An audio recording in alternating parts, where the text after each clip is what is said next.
Y bueno, pues ahorita a mí me corresponde compartir con ustedes parte de lo que fue mi vida en el negocio. A mí lo que más risa me da es que todo el mundo piensa que mi hija sigue igual de pequeñita. Todo el mundo me pregunta, ¿y tu niña? No, pues ya cuál niña. Es altísima, bendito sea Dios, se mejoró la raza. Sí, no salió igual que yo. Bueno, sí es delgada, pero mide 1,68, bueno, estuvo mejor, ¿no? Ella vive actualmente en Montreal. Todo el mundo piensa que hice un gran sacrificio al dejarla un tiempo, pero si tú ves hacia atrás, cualquier sacrificio que hagas por tus hijos es pequeñito. Yo creo que nunca me voy a arrepentir de lo que he hecho. Este negocio me ha dado la oportunidad de forjar un destino mejor para mi hija. Ella actualmente pues tiene el estilo de vida que todos los padres queremos. Ella está estudiando ahorita en la Universidad de Concordia, en Montreal. Tiene 4 años y medio viviendo allá. Y ella se ha vuelto muy independiente. Me heredó, me duplicó. Es una persona con un carácter muy definido, autosuficiente, sabe hacia dónde va. Y platicando con ella el otro día me decía, mamá, es que yo me visualizo como una empresaria de gran éxito. Fíjate lo que hacemos. Cuando nosotros nos integramos al sistema y empezamos a vivir día con día la realización o la lucha de nuestros sueños, nuestros hijos empiezan a heredar eso. Y yo creo que es la mejor herencia que les podemos dar. El enseñarles que a un sueño no se renuncia, sino que por un sueño se lucha. Cueste lo que cueste. ¿Por qué? Porque en el sueño encontramos nuestra realización. En la renuncia de nuestros sueños encontramos nuestra frustración. Y la frustración es el cáncer del alma. El alma nunca se repone de la frustración. Renunciar hacia lo que a ti te podía haber llevado a descubrir el potencial que tú tienes es un dolor que yo no se lo deseo a nadie. El esforzarnos, el luchar, creo que es algo que engrandece al hombre. Ustedes saben que yo entré hace más o menos 14 años. En ese tiempo tenía 40 años y yo me sentía un poco frustrada. Había estudiado una carrera, pero esa carrera no me había llevado a ninguna realización. Por alguna situación apenas había yo conseguido el sobrevivir. A los 40 años tenía yo una niña de 4 años y medio, un montón de deudas. Estaba yo atrapada en un empleo que no me satisfacía, porque no solamente no ganaba lo que necesitaba, sino que estaba haciendo algo que no me gustaba. Tenía que soportar a un jefe que no toleraba, y entonces poco a poco me fui frustrando. Yo pienso que cuando una persona se frustra, de repente es como si te empañaran el cristal de tu vida. Y lo ves ya todo diferente, lo ves amargo, triste, gris. Y lamentablemente quien se lleva el resultado de esa frustración son las personas a las que más amamos, a nuestros hijos. Yo pienso, si no hubiera hecho este negocio, me imagino que ahorita sería una señora, no sé, varicosa, con sobrepeso, frustrada, hablando eternamente en pasado. Si yo hubiera, aferrándome a algún pequeño éxito pasado que hubiera tenido, es que yo algún día fui y añorando lo que pude haber sido. Cuando nosotros somos jóvenes pensamos que nos vamos a comer el mundo. Cuando yo tenía 15 años, juraba que a los 20 iba a ser millonaria. Cuando llegué a los 20 estaba apenas en la universidad. Y bueno, dije, me doy otros 5. Juraba que a los 25 todo era cuestión de recibirme y seguramente alguien me iba a ofrecer la dirección general de alguna importante compañía. Yo me soñaba como una ejecutiva exitosa. Y bueno, llegué a los 25 y pues sales a pedir empleo. A los 29, afortunadamente, sí, yo ya era una ejecutiva de cierto éxito, pero a los 40 me había frustrado. Tenía demasiada edad para cambiar de empleo. tenía demasiado miedo para renunciar a lo poco que yo tenía. No era algo que me satisficiera, pero yo sabía que era muy difícil que alguna otra compañía me diera algo mejor. Y entonces toleraba lo que había en mi vida. Estaba yo tan frustrada que ni siquiera me daba cuenta de cómo era mi vida. O sea, llega un momento en que te embotas, ¿sí? Y empiezas a moverte mecánicamente. Simplemente te levantas, te mueves, vas a tu trabajo, pero como robot. Y realmente no sientes vida dentro de ti. Es un día tras otro día, tras otro día, y todo es igual. La misma problemática, las mismas preocupaciones. Yo me sentía dentro de un enorme agujero negro y yo no le veía la salida. Mi hija, vivíamos entonces con mi mamá, porque me había divorciado yo, me divorcié cuando ella tenía 1 año y medio, y me fui a vivir a la casa de mi mamá por la única razón de que no tenía para pagar una renta. Entonces vivía a 45 minutos de la Ciudad de México. Realmente sin tráfico serían 30 minutos, con tráfico es más de 1 hora y media. ¿Sí? Mi mamá vivía en un suburbio de clase media-baja, en Ojo de Agua, y allá me fui a vivir yo con ella. Tenía un cochecito de medio uso, no muy bueno, al que yo cuidaba, igual que muchos cuidan su auto, y lo cuidaba más que mi propio cuerpo. ¿Por qué? Porque era mi único capital, y era lo único con lo que tenía yo para moverme. Entonces, todos los días, para que el coche no se calentara por el exceso de tráfico, me levantaba a las 5 de la mañana para salir a las 5:30 máximo de mi casa y que no me agarrara el tráfico. Y todos los días regresaba yo a las 11 de la noche, porque a esa hora tampoco había tráfico de regreso. El problema de tener un cochecito que no es muy bueno es que ustedes saben que si se calienta, pues se puede detener, ¿no? No, hombre, líbrame Dios. Se para y me pongo a llorar sobre un chayote, porque no sé absolutamente nada de mecánica. Aunque en la facultad tomé una materia que se llama máquinas de combustión interna, y que se supone que uno sabe cómo se manejan los motores, de qué se componen y cómo se arreglan, yo no sé cómo la pasé. Me lo he de haber aprendido de memoria, lo recité y saliendo del examen se me olvidó. Sí, porque yo hasta la fecha compro un coche por el color. O sea, por la máquina ni la entiendo, pues si prende está bien, ¿no? Y si te combina, pues tú dices, me lo llevo. Así es como las mujeres compramos un automóvil. Entonces yo tenía ese cochecito y lo cuidaba muchísimo. Pero el cuidar a mi coche me llevó a olvidar a mi hija. Cuando yo me iba, la niña estaba dormida. Y cuando yo regresaba, la niña estaba dormida. Entonces, llevaba yo viviendo más o menos 3 años igual. La niña crecía, mi mamá la cuidaba, pero yo tenía poco contacto con ella. Los fines de semana que tenía tiempo para convivir con ella, normalmente, pues el sábado lo dedicaba a limpiar la casa, a planchar la ropa, arreglar las cosas de ella y a arreglar mis cosas. Y el domingo estaba muerta. Lo único que yo quería era olvidarme, descansar. Yo no sé a cuántos les pase eso, pero yo recuerdo que la niña se me acercaba y quería jugar, y por supuesto que la mandaba o a ver la televisión o a jugar con alguno de sus primos. Me acuerdo que una vez ella me vio sin hacer nada, y entonces se acercó y me pidió que jugara con ella. Y entonces le dije, no, nena, estoy ocupada. Y con la ingenuidad y el candor de un niño me dijo, pero si no estás haciendo nada, mami. Le dije, ¿cómo no? Estoy pensando. Y realmente estaba pensando, ¿en qué piensa uno? Uno se ensimisma. Fíjate lo que es la palabra, ensimismar. Te metes en ti mismo. Y cuando uno se ensimisma, normalmente entras en ti mismo para practicar algo que nos encanta, la autocompasión.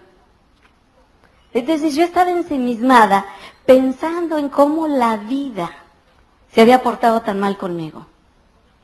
Yo tenía que trabajar, tenía una hija que cuidar, no tenía un empleo que me satisficiera, no tenía un carro que me sirviera y no tenía ni siquiera una casa mía. Entonces me metía en mí a relamerme las heridas y autocompadecerme. Las personas lo hacemos pues porque no nos han enseñado otra cosa, porque hemos visto que los demás lo hacen. Cuando yo me reunía con alguna de mis amigas, pues hacíamos todas lo mismo. Cada una voltea sobre la mesa su mochila, ¿no es cierto? Y cada uno saca su propia porquería. Al final de la reunión de las amigas, no nos damos cuenta de que está revuelta toda la porquería en la mesa. Y cada quien toma los trozos de la otra. Vuelve a llenar su mochila y nos vamos. Porque todos compartimos, todos nuestros negativos.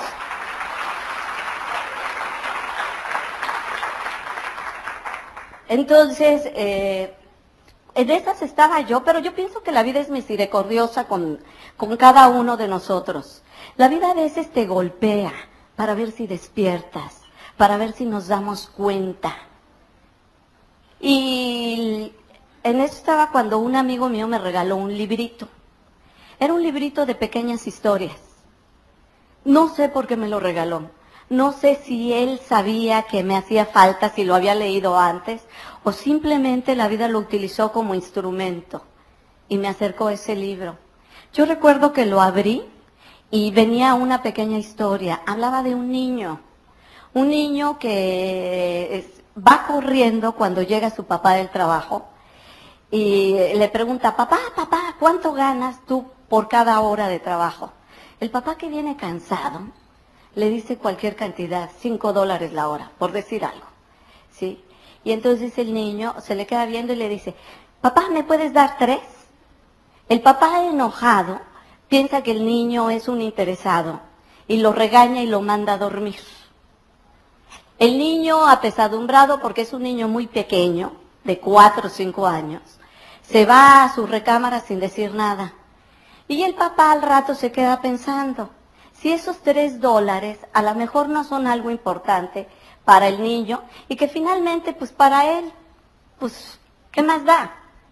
Entonces se arrepiente, como nos arrepentimos todos los papás después de que ya la regamos, ¿no? Se arrepiente, va a buscar al niño, lo encuentra dormidito, lo despierta, saca los $3 y le dice, ofreciéndole los $3, le pregunta, ¿para qué quieres este dinero? El niño, sin contestar, levanta la almohada, saca otros $2 y le dice, papá, te compro 1 hora de tu tiempo.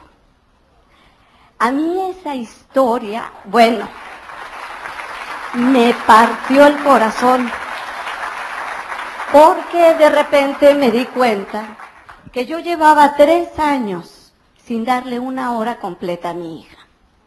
Estaba yo demasiado ocupada en proveer. Y creo que todos los padres se nos va la vida haciendo eso. Nos preocupamos mucho por conseguir dinero y creemos que llevando el sustento a nuestra casa ya cumplimos. La tragedia es cuando los hijos crecen y nos reprochan la ausencia que tuvieron de nosotros. Y uno queda en un conflicto enorme porque siente que es una ingratitud por parte del hijo el reclamo. ¿Cómo te puede reclamar un hijo tuyo que no hayas estado junto a él si tú te has partido en 4 para conseguir lo que él necesita? Y sin embargo, muchas veces nuestros hijos no son cosas materiales lo que más necesitan. Necesitan quizá más una caricia o una palabra. Necesitan quizá 1 minuto de atención dedicado exclusivamente a él. Yo no lo sabía. Pero cuando leí ese librito tomé una decisión. Teníamos que buscarnos una casa, mi hija y yo, en la Ciudad de México, de manera que las horas que yo invertía en la carretera pudiera dárselas a ella. Y fue acción. Yo ayer les contaba, yo tengo un muy buen ejemplo con mi mamá. Ella nunca se piensa las cosas. Ella es decidir y actuar al mismo tiempo, o sea, no es de voy a, es de estoy ya. Entonces, en el momento en que yo tomé la decisión, al día siguiente empecé a buscar un departamento. Claro, de acuerdo a mis posibilidades. Y cuando uno se toma la decisión, pero en serio, algo pasa. Ustedes lo han leído también en el libro del alquimista, ¿no es cierto?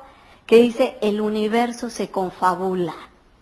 Y el universo se confabuló, y ese mismo día que yo empecé a buscar departamento, lo encontré. Salí a la hora de la comida, y en 1 hora encontré un departamento cerca de mi trabajo. Inmediatamente hice el cheque, lo aparté, y le informé a mi mamá que me iba a México a vivir con mi hija porque le quería dedicar más tiempo. La niña estaba feliz. Empezamos a vivir así 2 meses. Yo arreglé todo en mi trabajo de manera que pudiera trabajar nada más en la mañana y me quedara todo a la tarde. Entonces iba personalmente a recogerla a la escuela, la llevaba a la escuela, comíamos juntas, empezamos a hacer la tarea de juntas. Y para mi hija, el mundo de repente se había iluminado, porque su mamá ya estaba con ella. En esas estábamos cuando me encontró el negocio. Una vez un amigo mío pensó en mí porque le habían presentado esta oportunidad. Bueno, entonces les decía, me presentó mi amigo Sergio, que no es Sergio Rivera, sino Sergio Ruiz, me presentó la oportunidad. Él era amigo mío desde hacía muchos años, de hecho era mi mejor amigo, hace ya muchos años que no lo veo. Entonces, como nos conocemos, como se conocen los amigos, ¿no? Cada vez que él me contaba algo, yo le sacaba raíz cuadrada, porque yo sabía que lo que él decía siempre era un poco exagerado. Entonces fue y me contó de este negocio. Entonces le dije, no, Sergio, tú siempre andas con tus tranzas y por eso luego nos va mal. Entonces yo no quise saber nada, pero él me insistió, y la tercera vez que fue a verme, yo vivía en un departamento en el primer piso, que tenía las ventanas de pared a pared, y con esas persianistas mini blind. Entonces, obvio, cualquier persona desde la calle podía ver perfecto lo que había en mi casa, ¿no? Entonces yo estaba platicando con el papá de mi hija, que había ido a verla, cuando veo que se estaciona el carro de Sergio, ¿sí? Y en cuanto lo vi, para que él no me viera, que me aviento pecho tierra sobre la alfombra. Y así pecho tierra que me voy hasta la cocina. Pues mi exmarido se me quedó viendo como diciendo, ¿qué onda, no? Y entonces me sigue hasta la cocina y me dice, ¿qué le debes? Y le digo, no, es que me está invitando a un negocio y ya estoy hasta aquí, ¿no? Entonces le digo a la muchacha, ahorita que toque le dices que no estoy, ¿sí? Y entonces me dice mi exmarido, ¿a qué negocio te está invitando? Le digo, yo no sé, yo no le entendí, yo no sé. Y me dice, este mismo, ¿sí? Entonces me dice, fíjate que yo no sé exactamente de qué se trata. Mi mujer, porque mi exmarido ya se había vuelto a casar, la invitaron a una reunión y me llevó, pero yo me salí a fumar unos cigarros, así que ni supe. Pero los productos que usan son excelentes. Le dije, ¿qué hay productos? Y me dijo, sí, ¿qué no te dijo él? No, nomás me dijo que había que meter un montón de gente y yo pensé que era una pirámide. Y me dijo, no, los productos son excelentes. Entonces yo ya motivada porque había productos, que alcanzo a la muchacha y le digo, bájate por él y dile que siempre sí estoy. ¿Sí? Entonces ya bajó, Sergio ya subió. Y entonces, pero él ya llevaba otra estrategia. Ya había hablado con el directo de su red. Y entonces me dijo, mira, yo no te vengo a decir ya que entres al negocio. Lo único que quiero es que me acompañes para que me digas si esto funciona o no funciona. Porque como tú sabes de mercadotecnia, yo quiero saber si le invierto tiempo o no le invierto. Entonces le digo, pues pídete la información, tráemela, yo la estudio y te cuento. Y me dijo, no, es que sí tienen allí unos como libritos, pero cada vez que yo me acerco los esconden. Le digo, no, hombre, Sergio, eso es un fraude, entonces, pues, ¿cómo que no te quieren dar información? Sí, yo no sé qué pasa, cada vez que yo me acerco, pum, guardan lo que tienen. Y entonces me dio mucho coraje, ¿no? Entonces le dije, ok, ven por mí. Pero fíjate, ¿cómo iba yo?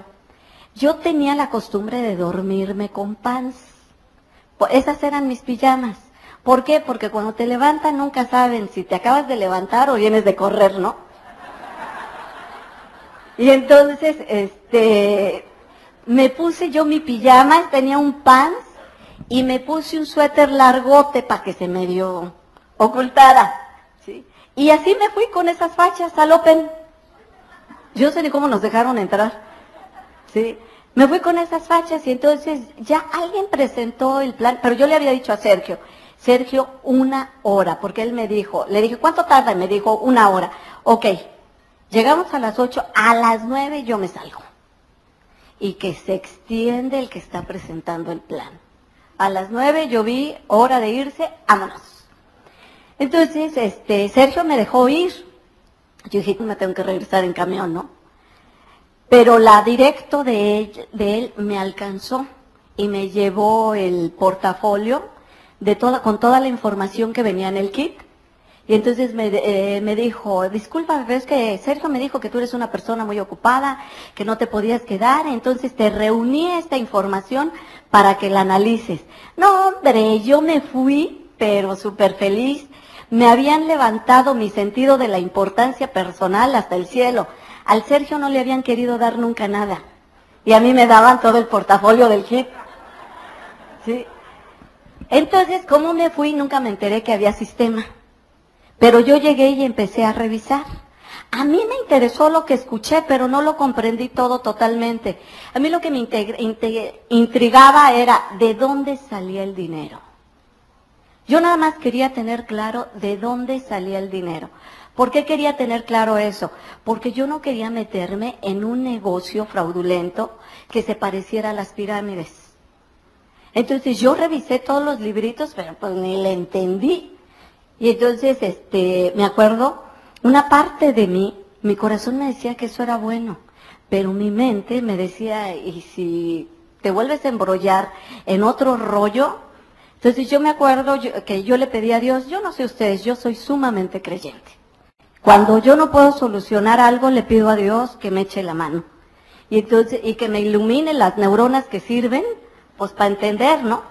Y entonces, me acuerdo que yo me dormí pidiéndole a Dios 3 señales. Le dije, Dios mío, si esto es para mí, dame 3 señales para que yo empiece a hacerlo. Porque yo llevaba meses de pedirle a Él, ponme algo. Porque el dinero no solo no me alcanzaba, sino que yo estaba harta de hacer el trabajo que estaba haciendo. Mi jefe tenía la costumbre de jinetearse la lana de los clientes. Y luego me obligaba a mí a mentir, cosa que además nunca hice. Entonces venía siempre el pleito y el reclamo.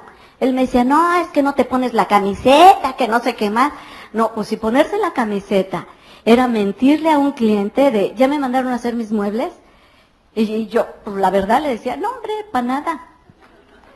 Y entonces, ya sabes, pues le hablaban a él y se lo ponían, ¿no? Y yo le había pedido a Dios, Dios mío, ponme algo. Debe de existir un empleo en el que no tengas que mentir para ganarte, pues, la papa. Y entonces a mí me latía que esto era bueno. Y yo me acuerdo que me dormí bien tarde y a las 5 de la mañana, pum, vale que me despierto. Acababa de ver claritito de dónde venía el dinero.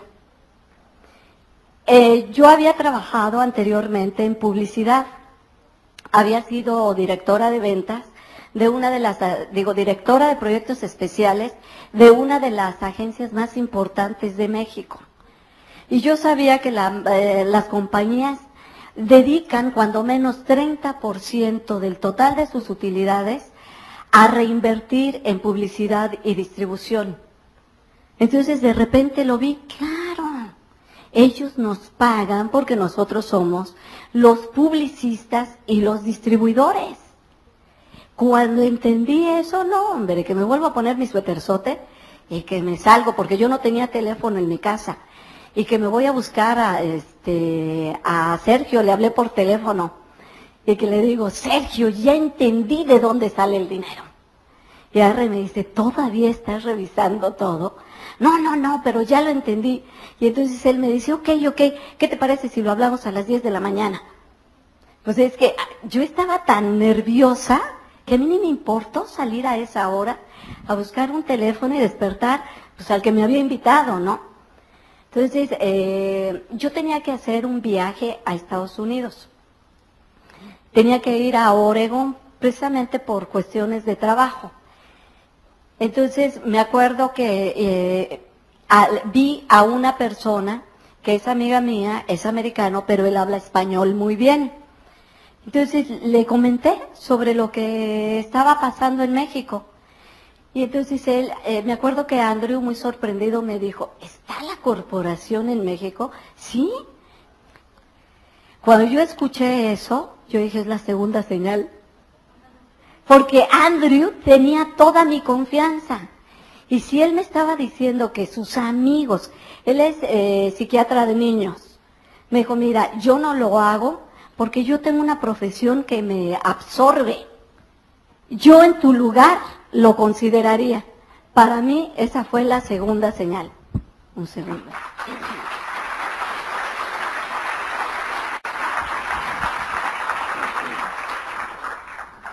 Y bueno, pues ya con esa perspectiva, pues que le hablo a Sergio, regresé, y que le hablo rapidísimo. Recuerdo que regresé un domingo, y entonces el Open era el lunes. Y le dije, Sergio, me quiero inscribir. Y me dijo Sergio, ok, pues nos vemos mañana en el Open. Y le dije, ¿a qué horas es? Me dijo, pues a las 8 de la noche. Bueno, te advierto que si tú no estás a tiempo, porque Sergio nunca fue puntual ni para nacer, ¿sí? Entonces le dije, te advierto que si tú no estás a tiempo, yo me inscribo con el primero que encuentre. No, hombre, la primera vez que veo que el Sergio llega antes que yo. Yo iba llegando y Sergio allí en la puerta viendo a ver de qué lado llegaba yo con su cajita aquí abajo, ¿no? Entonces ya me inscribí, pero pues yo no sabía nada del sistema. Yo no supe, entonces lo aventé y le dije, bueno, esto no es importante. Lo verdaderamente importante es por qué lo vamos a hacer.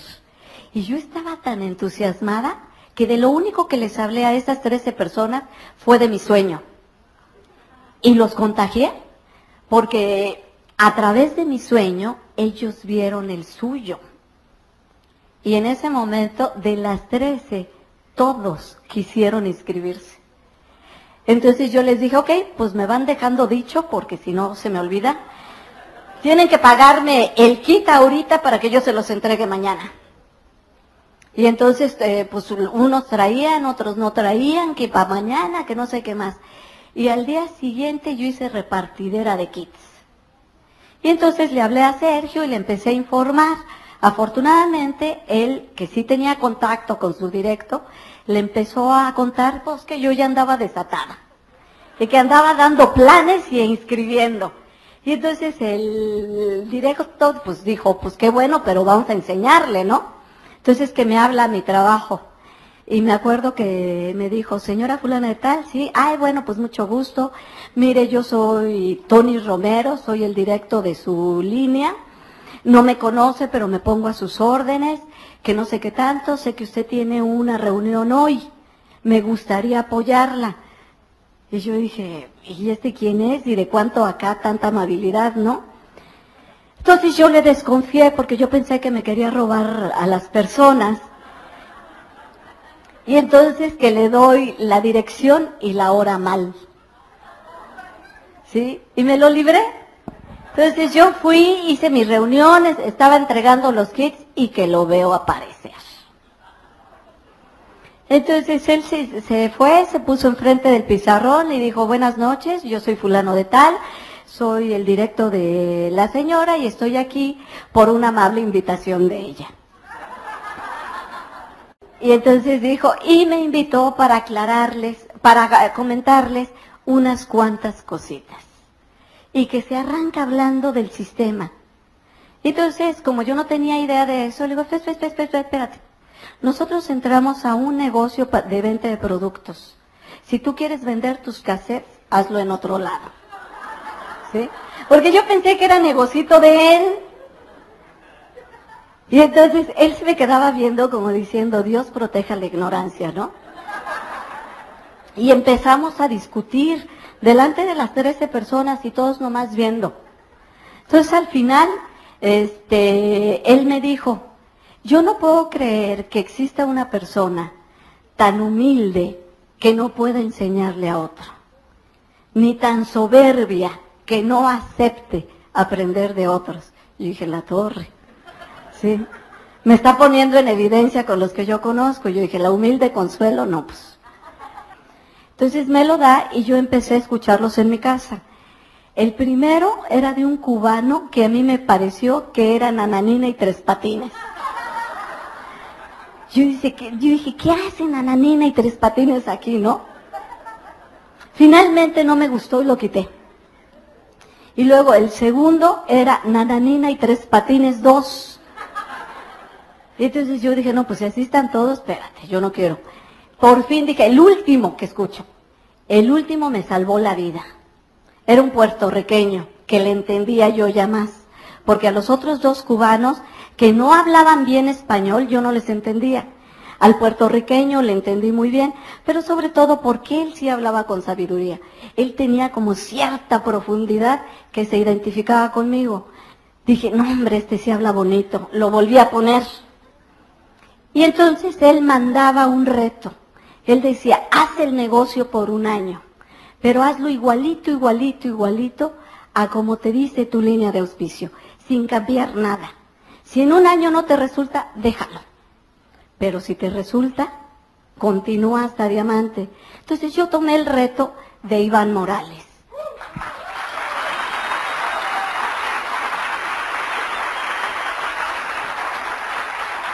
Iván para mí siempre fue uno de mis diamantes y sigue siendo uno de mis diamantes preferidos. Es de la línea dura, él golpea, él no te dice las cosas con azúcar, te las dice directitas. Y fue uno de los diamantes más exitosos en este negocio. Y gracias a él yo me integré al sistema. Le pedí a Tony, dales cassettes a todos, pero quítales los de Nananina y Tres Patines. Sí, me decía, no, Consuelo, porque los cassettes que a ti no te gustan, a otro lo van a motivar. ¿Sí? A ti estos no te gustaron, pero hay muchas personas que han entrado por esos cassettes. Y yo empecé a hacer el negocio tal cual me lo decía el sistema, tal cual Tony me iba dirigiendo. Tony me convenció a ir a mi primer seminario, lo cual le doy las muchas gracias. Por supuesto, yo fui más que nada por no perder ¿cuántos nos costaban? Creo que $5 la entrada al seminario. Entonces, el día domingo me daba mucha flojera levantarme, llevar a la niña, que la cuidaran, bla, bla, bla, bla, bla. Pero ya había gastado mis 50 pesotes, entonces yo dije, no, ni más, como sea, pues vámonos, ¿no?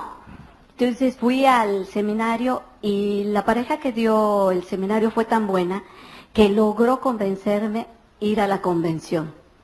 ¿Sí? Entonces voy a la convención, pasa el viernes y yo no vi el compromiso. Pasa el sábado, no hombre, me le enfieré a Tony, porque faltaba nada más un orador, que era Bill Childers, el que iba a cerrar la convención. Un aplauso para nuestro offline.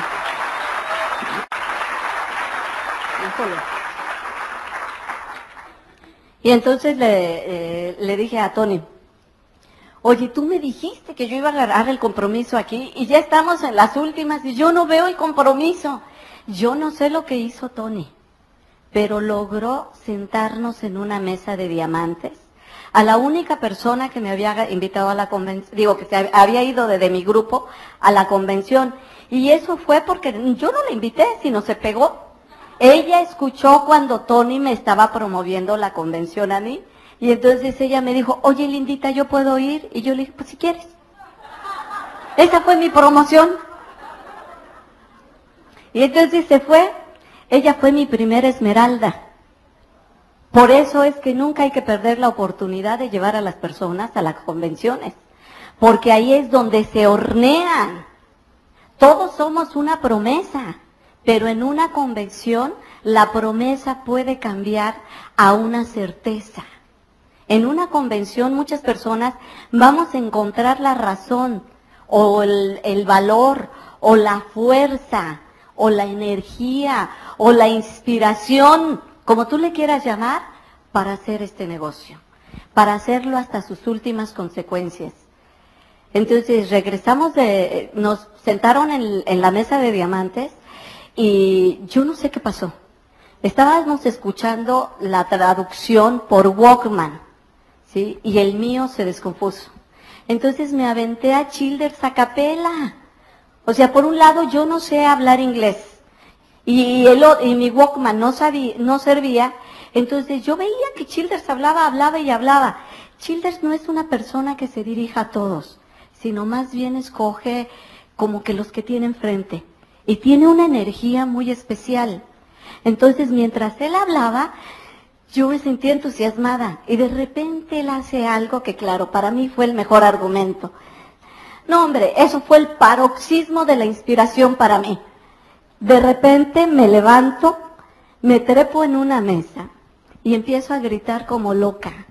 Algún día, y en español, yo voy a ser diamante y voy a estar en ese escenario. Entonces Childers se voltea y pregunta, ¿qué dice? Pues sí dijo, le dio la locura y en español. Sí. Y entonces le traducen y Childers pide un aplauso para mí. Me sentí realizada. Sí. Entonces,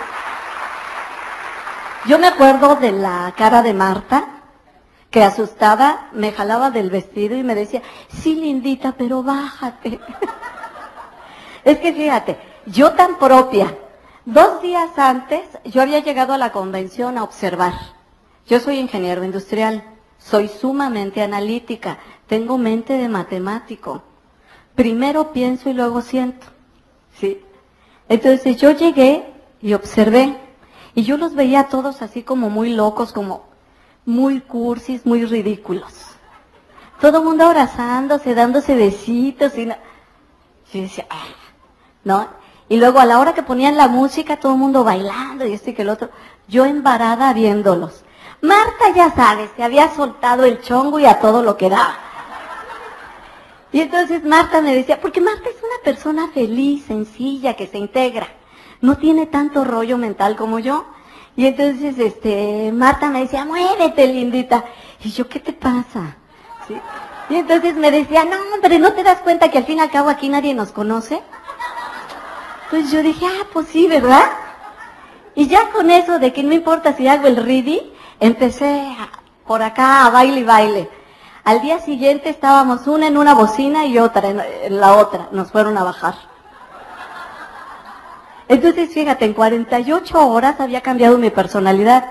De ser una persona totalmente inhibida,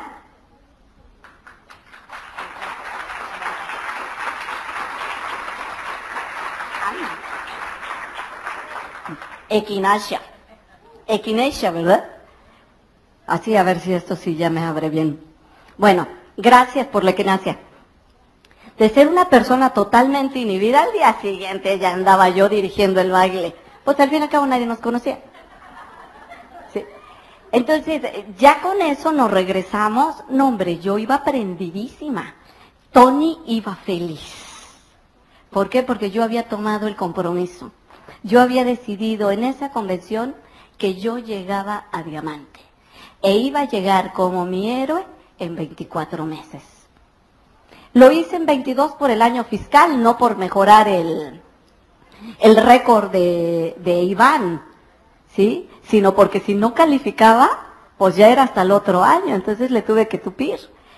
Tomé varias decisiones que no les digo yo que hagan, simplemente yo vi la situación así en mi vida y yo me conozco, yo soy una persona que trabaja muy bien bajo presión, si no tengo presión no me muevo, pero si yo siento la presión, no sé, es como si se hiciera la calma. Yo en los momentos más cruciales, yo no me desespero. A mí me entra una paz y una seguridad que puedo trabajar mucho mejor así. Entonces hice cosas que no tenía que hacer, que a lo mejor no le funcionan a todos, pero que a mí me funcionan muy bien. Llegué y renuncié a mi empleo. Segunda cosa, hice la maletita de mi hija y se la llevé a mi mamá. Y yo le dije a mamá, cuídala y dame 2 años.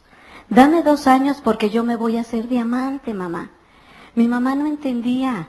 Había vendido mi coche, había renunciado a mi empleo y ahora le regresaba a mi hija. Decía, ¿quién sabe qué tiene? Luego me confesó que aceptó cuidar a la niña porque dijo, pues lo que tenga, a ver si no se le pega a la niña, ¿no? Digo, mejor que me la deje aquí. No te voy a decir que fue fácil. Mi hijita estaba chiquita, tenía 4 añitos. Ella no entendía por qué después de que estábamos viviendo juntas, la regresaba yo ahora con su abuelita. Yo le explicaba que teníamos sueños, yo la puse a hacer conmigo su collage.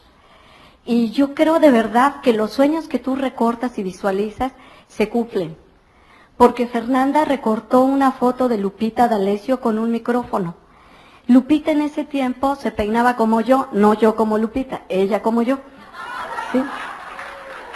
Entonces, ella está hablando y yo le decía, pero ¿por qué, nena? Y yo por más que quería quitar a la Lupita de los sueños de mi hija, ella se aferró y sí, mamá, sí, mamá.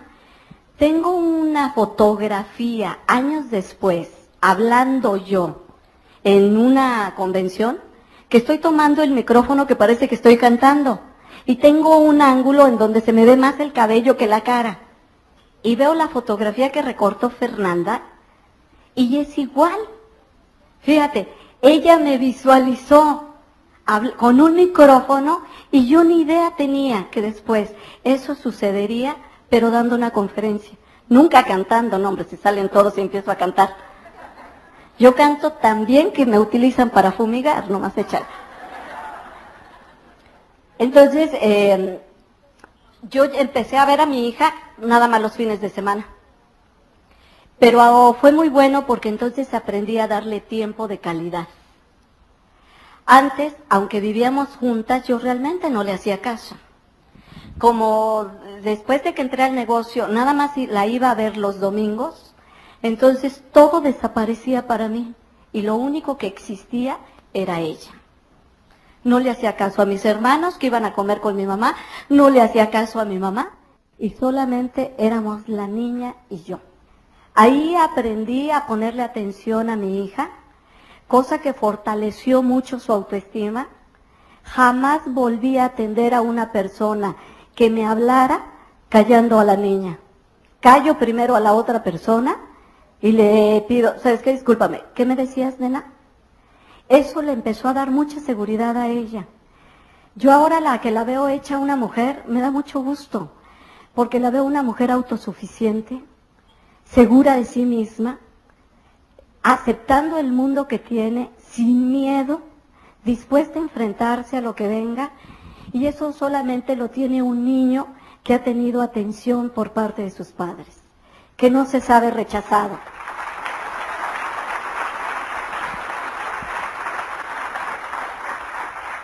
Claro que no fue fácil. Mentiría yo si te dijera que fue sumamente fácil y que no nos dolió a ninguna de las dos. Una de las cosas que más me dolía, por ejemplo, era que ella me preguntara ¿cuándo vamos a volver a vivir juntas, mamá? Mi respuesta siempre fue la misma: cuando tu mamá sea diamante. Ella, yo no sé lo que entendería cada vez que le decía eso, pero lo aceptaba como respuesta. Para ella, el que yo llegara a ser diamante era el momento en que íbamos a volver a estar juntas. Muchas veces la familia nos lastima queriéndonos ayudar. Yo entiendo que es más que nada porque nos quieren, ¿sí? Pero, por ejemplo, yo tengo una hermana que nos lastimó mucho a las dos, porque me quiere mucho y porque tenía miedo de lo que yo estaba haciendo. Ella no podía entender cómo había renunciado a mi carrera, cómo había renunciado a mi empleo, cómo había vendido mi coche, por qué había llevado a mi hija a la casa de mi mamá. Y entonces cada vez que podía, trataba de decirme a su forma el que yo regresara a mi vida anterior. Pero esa forma me lastimaba. Entonces tenía la costumbre de decirle a la niña, es que tú pareces huerfanita. Y entonces una vez mi hija me dijo, mamá, ¿por qué mi tía me dice que parezco huerfanita? Y entonces yo le dije, porque está mal de su cabecita. Así que no le digas nada, pero es que tu tía está muy enfermita. Pues sí, ¿qué le dices? ¿Sí? Finalmente ahora mi hermana me felicita. Siempre dice, qué bueno que nunca me hiciste caso. Toda mi familia me respeta, pero las cosas tienen un precio. Muchas veces uno siente que el precio es gigante en el momento de pagarlo. Pero yo te aseguro que el día que tú estés subiendo como diamante, todo lo que pasaste se te olvidó. A mí me cuesta tanto trabajo recordar los momentos malos, que ahora que Charo me pidió, por favor, cuenta tu historia completa, yo decía, híjole, pues es que ya ni me acuerdo. ¿Por qué? Porque han sido 13 años de libertad económica, de bendiciones, de no trabajar, como dice Jim, de no tener la pesadilla de levantarte temprano. Hace poco tuve un sueño, y se los juro, fue real, Soñé que mi hermana, esta hermana, por alguna situación me convencía de que yo le hiciera un proyecto a su banco, porque yo me dedicaba antes a hacer eso, proyectos para diferentes compañías. Y no sé por qué me convencía y le aceptaba el proyecto al banco. Y de repente estaba yo como a media mañana, eran las 11 de la mañana, con un montón de personas en un restaurante pasándomela muy bien en el jijirijiji. Y de repente me acordaba, si yo ya estoy trabajando, yo tengo que estar en el banco. Y me entraba una angustia porque pensaba, van a correr a mi hermana por mi culpa. Van a correr a mi hermana porque yo no estoy cumpliendo. Y entonces empezaba yo desaforadamente a querer llegar al banco y pasaban un montón de cosas y no podía llegar. Tenía tal angustia que me desperté. Yo dije, ay, bendito sea Dios, solo fue un sueño, yo ya no trabajo. El día que tú no trabajes,